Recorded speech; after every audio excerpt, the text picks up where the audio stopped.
before the city gate. Pedestrians of all kinds come forth. Several apprentices. Why do you go that way? Others. We're for the hunter's lodge, today. The first. We'll saunter to the mill, in yonder hollow. An apprentice. Go to the river tavern, I should say. Second apprentice. But then, it's not a pleasant way. The others. And what will you? A third. As goes the crowd, I follow. A fourth. Come up to Bergdorf? There you'll find good cheer, the finest lasses and the best of beer, and jolly rows and squabbles, trust me. A fifth. You swaggering fellow, is your hide a third time itching to be tried? I won't go there, your jolly rows disgust me. Servant girl. No, no. I'll turn and go to town again. Another. We'll surely find him by those poplars yonder. The first. That's no great luck for me, 'tis plain. You'll have him, when and where you wander, his partner in the dance you'll be, but what is all your fun to me? The other. He's surely not alone today, he'll be with curly head, I heard him say. A student. Deuce! How they step, the buxom wenches! Come, brother! We must see them to the benches. A strong old beer, a pipe that stings and bites, a girl in Sunday clothes, these three are my delights. Citizen's daughter. Just see those handsome fellows, there. It's really shameful, I declare, to follow servant girls, when they might have the most genteel society today. Second student, to the first. Not quite so fast. Two others come behind, those, dressed so prettily and neatly. My neighbor's one of them, I find, a girl that takes my heart, completely. They go their way with looks demure, but they'll accept us, after all, I'm sure. The first. No, brother. Not for me their formal ways. Quick! Lest our game escape us in the press, the hand that wields the broom on Saturdays will best, on Sundays, fondle and caress. Citizen. He suits me not at all, our new-made burgomaster. Since he's installed, his arrogance grows faster. How has he helped the town, I say? Things worsen, what improvement names he? Obedience, more than ever, claims he, and more than ever we must pay. Beggar, sings. Good gentlemen and lovely ladies, so red of cheek and fine of dress, behold, how needful here your aid is, and see, and lighten my distress. Let me not vainly sing my ditty, he's only glad who gives away, a holiday, that shows your pity, shall be for me a harvest day. Another citizen. On Sundays, holidays, there's naught I take delight in, like gossiping of war, and war's array, when down in Turkey, far away, the foreign people are a-fighting. One at the window sits, with glass and friends, and sees all sorts of ships go down the river gliding, and blesses then, as home he wends at night, our times of peace abiding. Third citizen. Yes, neighbor. That's my notion, too. Why, let them break their heads, let loose their passions, and mix things madly through and through, so, here, we keep our good old fashions. Old woman, to the citizen's daughter. Dear me, how fine! so handsome, and so young. Who wouldn't lose his heart, that met you? Don't be so proud. I'll hold my tongue, and what you'd like I'll undertake to get you. Citizen's Daughter. Come, Agatha. I shun the witch's sight before folks, lest there be misgiving. 'Tis true, she showed me, on St. Andrew's night, my future sweetheart, just as he were living. The Other. She showed me mine, in crystal clear, with several wild young blades, a soldier lover. I seek him everywhere, I pry and peer, and yet, somehow, his face I can't discover. Soldiers. Castles, with lofty ramparts and towers, maidens disdainful in beauty's array, both shall be ours. Bold is the venture, splendid the pay. Lads, let the trumpets for us be suing, calling to pleasure, calling to ruin. Stormy our life is, such is its boon. Maidens in castles capitulate soon. Bold is the venture, splendid the pay. And the soldiers go marching, marching away. Faust in Wagner. Faust. Released from ice or brook and river by the quickening glance of the gracious spring, the colors of hope to the valley cling, and weak old winter himself must shiver. Withdrawn to the mountains, a crownless king, whence, ever retreating, he sends again impotent showers of sleet that darkle in belts across the green o' the plain. But the sun will permit no white to sparkle, everywhere form and development moveth, he will brighten the world with the tints he loveth, and, lacking blossoms, blue, yellow, and red, he takes these gaudy people instead.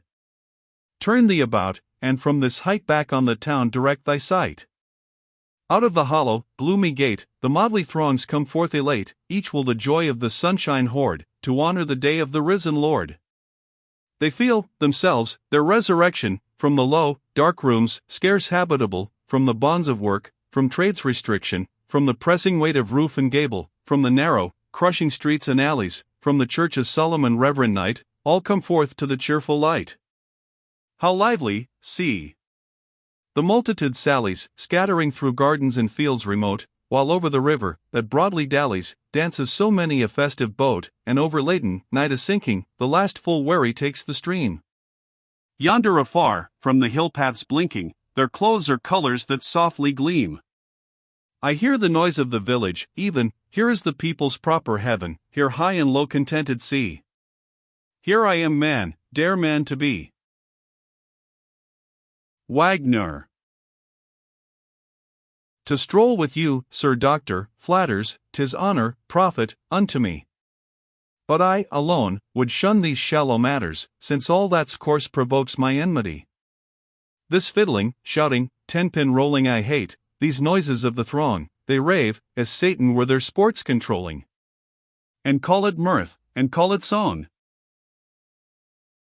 Peasants, under the linden tree, dance and song. All for the dance the shepherd dressed, in ribbons, wreath, and gayest vest himself with care arraying, around the linden lass and lad already footed it like mad, hurrah! Hurrah! Hurrah, tarara-la! The fiddle bow was playing. He broke the ranks, no whit afraid, and with his elbow punched a maid, who stood, the dance surveying, the buxom wench, she turned and said, Now, you I call a stupid head. Hurrah! Hurrah! Hurrah, tarara-la! Be decent while you're staying. Then round the circle went their flight, they danced to left, they danced to right, their kirtles all were playing. They first grew red, and then grew warm, and rested, panting, arm in arm, hurrah! Hurrah! Hurrah, tarara-la! And hips and elbows straying. Now, don't be so familiar here. How many a one has fooled his dear, waylaying and betraying? And yet, he coaxed her soon aside, and round the linden sounded wide. Hurrah! Hurrah! Hurrah, tarara-la! And the fiddle bow was playing. Old Peasant. Sir Doctor, it is good of you, that thus you condescend, today, among this crowd of merry folk, a highly learned man, to stray. Then also take the finest can, we fill with fresh wine, for your sake, I offer it, and humbly wish that not alone your thirst is slake, that, as the drops below its brink, so many days of life you drink. Faust. I take the cup you kindly reach, with thanks and health to all and each. The people gather in a circle about him. Old Peasant. In truth, 'tis well and fitly timed, that now our day of joy you share, who heretofore, in evil days, gave us so much of helping care. Still many a man stands living here, saved by your father's skillful hand, that snatched him from the fever's rage and stayed the plague in all the land. Then also you, though but a youth, went into every house of pain, many the corpses carried forth, but you in health came out again. Faust. No test or trial you evaded, a helping God the helper aided. All. Health to the man, so skilled and tried, that for our help he long may abide. Faust. To him above bow down, my friends, who teaches help, and succor sends. He goes on with Wagner. Wagner. With what a feeling, thou great man, must thou receive the people's honest veneration. How lucky he, whose gifts his station with such advantages endow. Thou art shown to all the younger generation, each asks, and presses near to gaze, the fiddle stops, the dance delays. Thou goest, they stand in rows to see, and all the caps are lifted high, a little more, and they would bend the knee as if the holy host came by. Faust. A few more steps ascend, as far as yonder stone, here from our wandering will we rest contented. Here, lost in thought, I've lingered oft alone, when foolish fasts and prayers my life tormented. Here, rich in hope and firm in faith, with tears, wrung hands, and sighs, I've striven, the end of that far-spreading death entreating from the Lord of heaven. Now like contempt the crowd's applauses seem, couldst thou but read, within mine inmost spirit, how little now I deem, that sire or son such praises merit. My father's was a somber, brooding brain, which through the holy spheres of nature groped and wandered, and honestly, in his own fashion, pondered with labor whimsical, and pain, who, in his dusky workshop bending, with proved adepts in company, made, from his recipes unending, opposing substances agree. There was a lion red, a war daring, within the lily's tepid bath espoused, and both, tormented then by flame unsparing, by turns in either bridal chamber housed. If then appeared, with colors splendid, the young queen in her crystal shell, this was the medicine, the patient's woes soon ended, and none demanded, who got well. Thus we, our hellish boluses compounding, among these valleys and hills surrounding, worse than the pestilence, have passed. Thousands were done to death from poison of my giving, and I must hear, by all the living, the shameless murderers praised at last. Wagner. Why, therefore, yield to such depression? A good man does his honest share in exercising, with the strictest care, the art bequeathed to his possession. Dost thou thy father honor, as a youth? Then may his teaching cheerfully impel thee. Dost thou, as man, increase the stores of truth? Then may thine own son afterwards excel thee. Faust. O happy he, who still renews the hope, from error's deeps to rise forever. That which one does not know, one needs to use, and what one knows, one uses never. But let us not, by such despondence, so the fortune of this hour embitter. Mark how, beneath the evening sunlight's glow, the green embosomed houses glitter. The glow retreats, done as the day of toil, it yonder hastes, new fields of life exploring, ah, that no wing can lift me from the soil, upon its track to follow soaring. Then would I see eternal evening gild the silent world beneath me glowing, on fire each mountain peak, with peace each valley filled, the silver brook to golden rivers flowing. The mountain chain, with all its gorges deep, would then no more impede my godlike motion, and now before mine eyes expands the ocean with all its bays, in shining sleep. Yet, finally, the weary god is sinking, the newborn impulse fires my mind, I hasten on, his beams eternal drinking, the day before me and the night behind, above me heaven unfurled, the floor of waves beneath me, a glorious dream. Though now the glories fade. Alas! The wings that lift the mind no aid of wings to lift the body can bequeath me. Yet in each soul is born the pleasure of yearning onward, upward and away, when o'er our heads, lost in the vaulted azure, the lark sends down his flickering lay, when over crags and piney highlands the poising eagle slowly soars, and over plains and lakes and islands the crane sails by to other shores. Wagner. I've had, myself, at times, some odd caprices, but never yet such impulse felt, as this is. One soon fatigues, on woods and fields to look, nor would I beg the bird his wing to spare us, how otherwise the mental raptures bear us from page to page, from book to book.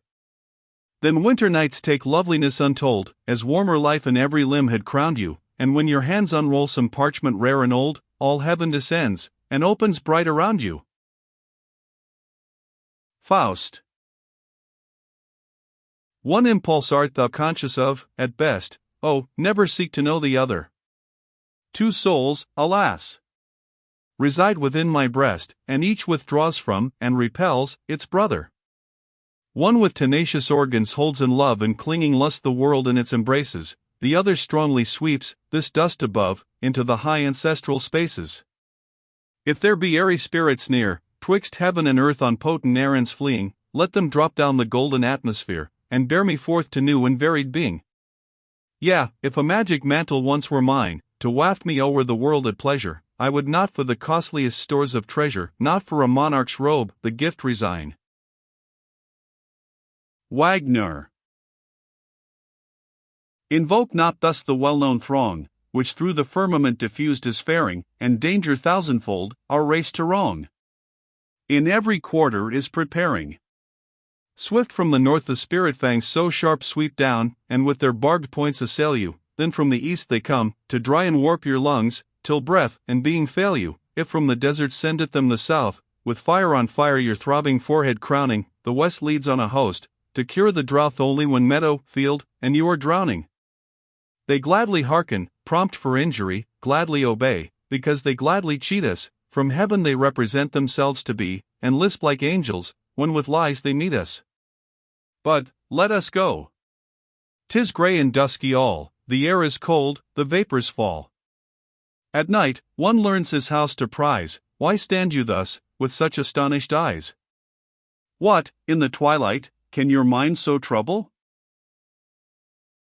Faust. Sayest thou the black dog coursing there, through corn and stubble? Wagner. Long since, yet deemed him not important in the least.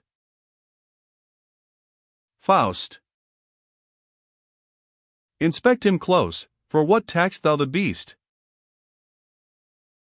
Wagner. Why, for a poodle who has lost his master, and scents about, his track to find.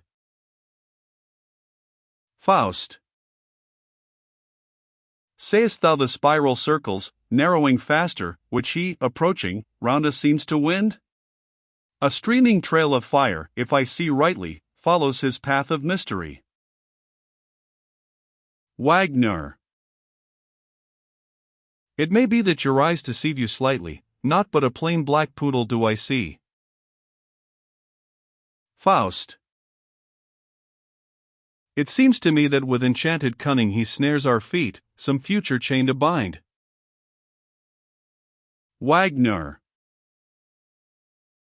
I see him timidly, in doubt, around us running, since, in his master's stead, two strangers doth he find. Faust. The circle narrows, he is near. Wagner. A dog thou sayest, and not a phantom, here. Behold him stop upon his belly crawl, his tail set wagging, canine habits, all. Faust. Come, follow us. Come here, at least. Wagner. 'Tis the absurdest, drollest beast. Stand still, and you will see him wait, address him, and he gambols straight. If something's lost, he'll quickly bring it, your cane, if in the stream you fling it. Faust. No doubt you're right, no trace of mind, I own, is in the beast, I see but drill, alone. Wagner. The dog, when he's well educated, is by the wisest tolerated. Yes, he deserves your favor thoroughly, the clever scholar of the students, he. They pass in the city gate.